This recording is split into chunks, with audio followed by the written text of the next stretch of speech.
G'day guys, welcome to another layout. In the spirit of this week, this layout is using supplies that I've had for a while, and I'm using the Jen Hatfield Peaceful Hearts 6x8 paper pad. I'm using some papers out of the P13 Always and Forever paper pad, and I'm also using some of the 49th and Market Plum Grove rub-ons as well. And everything that I use will be linked in the description below, so don't grab for pens and pencils because it's all linked there for you. Now I'm going to start off by saying, while I'm doing this layering, I am just going to let you guys know that once we reach 2,000 subscribers, we will be having a giveaway. So giving back to you guys, as I have always said, by allowing me to monetize my channel, I want to give some of that back to you guys, and you know, what goes around comes around. That's my theory. So yeah, we're getting really close, guys. I think we're at 1,930. I think I could be very wrong, but I think we're at 1,930, something like that. So we're getting really, really close. So I know that sounds crazy, but it's going to be worth it. It's great. I'm still layering. Can you see I'm still layering? I haven't done a layout with layers like this in a very, very, very long time. This used to be all the rage, and that's what I'm doing this week. I'm sort of going back to some techniques that I haven't used in a little bit, and just to sort of revisit it, because we haven't moved on from it because it was a crappy idea. It's because the scrapbooking community evolves with electronic cutting machines, die cuts, with 3D embellishments, whether you're doing a really dimensional layout versus a flat layout. Like, are you using mixed media? Are you not using mixed media? Like, it's such a different world, scrapbooking in 2024 compared to scrapping in 2004. Okay, I just had me a bit of a moment. 2004. That's crazy. Okay, so yeah, so back then we didn't layer papers up like this. We didn't waste papers where they, you know, we didn't do things like that. We would do strips, and we would, you know, hide things, and you know, everything would have to be flat, very, very flat back then, and it's not like that anymore. Now this is where I'm going to show you, if you don't have wood paper, this is how you can create a faux wood look.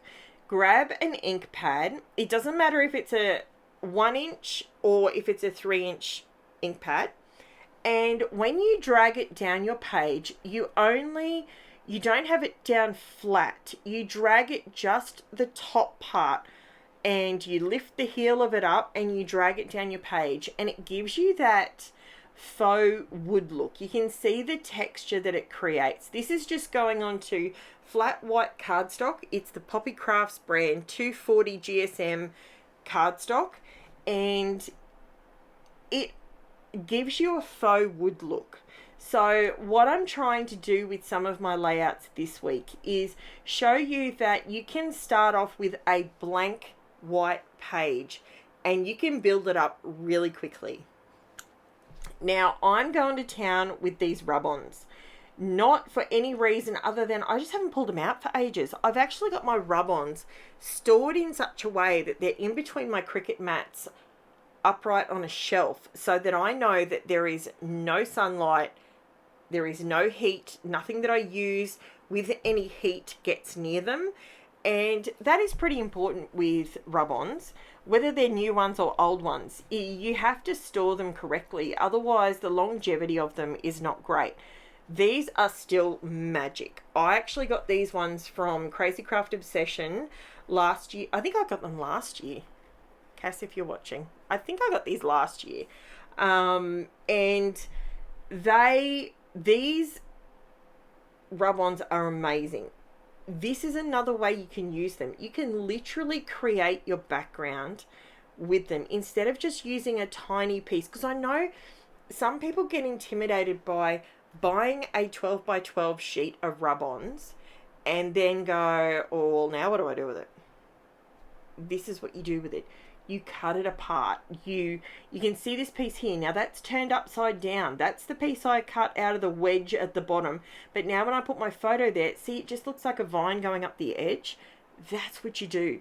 And I'm putting these directly on my background, but you can put them, if you're not confident to do that straight up, you can put them onto either a colored piece of paper, a colored cardstock, white cardstock, cream, whatever color you're planning on using on your layout, and make it your own. Because when you've got rub-ons like this, whilst you'll see other people's layouts, especially a lot of us content creators, you know, we create content to give you ideas, to give you a jumping off point. It's not necessarily, if you want to copy them, hands down, go for it. Absolutely. And especially anything on my channel, it's there for your inspiration and or to copy. Be my guest, you know. Just let me know when you do it, because I'd love to see it. I genuinely would love to see it. So when it comes to this sort of thing, we try and give you ideas and ways that you can use different products to build your own layout. By doing this, you will never ever see another layout identical to this, because they will have used a slightly different rub-on, or they will have put it on a slightly different angle to you. It will always be unique to you and unique to your album. And I love doing things like that, and that's why I scrap the way I do, because I like my pages to look my own.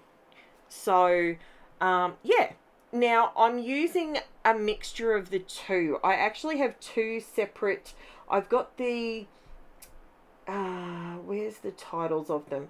I've got the Art Options Plum Grove rub-ons. They're the 12 by 12 ones. And I also have, my brain is struggling. Where did I put them? I can't remember. I think I have the 6 by 8 Grove ones as well. I think that's where, I think that's what they are. I think I got the both sets. That's why I've only written it down once. That would make the most sense, wouldn't it? See, even in my own brain, I can still trip myself up. So this video is actually going up on Wednesday, and the kiddies are back at school, which is fantastic. I'm actually really sad. I like my kids being at home with me. But, you know, I'm one of those mums that is super duper lucky, although these holidays have been quite busy because Angela's been working and Taylor's got a job and she's been working, and, you know, we're back to squad training, so everything's back full force, 2024. So hashtag mum life.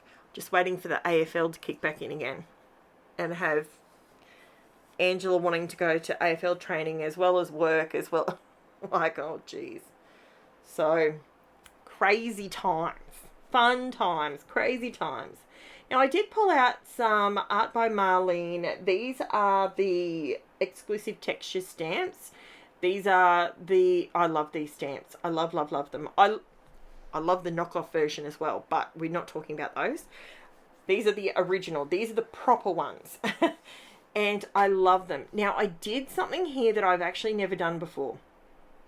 I am stamping with my, so I'm using just the single word love, and I'm first, second, and third generation stamping the Distress Oxide colours that I've used elsewhere on the layout. But then I pulled out my VERSAFINE CLAIR ink, and that was Jen's lunch. Sorry about that. I didn't know she did that. And I've stamped the word love in PINECONE, and then what I do at the very end is I go ahead and I sprinkle some clear embossing powder over the words love, the love words, and it only grabs onto the VERSAFINE CLAIR ink. So I've got some of the matte oxide, and then I've got some that are gloss. That is a really cool effect, guys. Give that a go. Have a play with that because it looks amazing. So stamp your oxides, let those dry, then come in with a pigment ink. Do that on top. If you don't have the VERSAFINE CLAIR, you could use the Distress Oxides. They've got pigment ink in them as well. But wait for one lot to dry completely so they stay oxide, so it doesn't grab hold of the embossing powder, and it looks really cool. See, I do it here. It looks really, really good. I wasn't sure how it was going to look. Now, I did run around these layers with my sewing machine. I just ducked off camera for a second, and I run around those, and it was exactly what it needed. With the timber background and the stitching and the faux brads, I loved it. Love, love, love it. Let me know what you think, guys. Don't forget to like, subscribe, leave me a comment. All that sort of thing helps my channel out. And it helps other people find my channel too, which is really good. Now, I've got Facebook and Instagram and Buy Me a Coffee links all in the description below if you'd like to support the channel. That would be amazing. And yeah, check it out. I love how this turned out.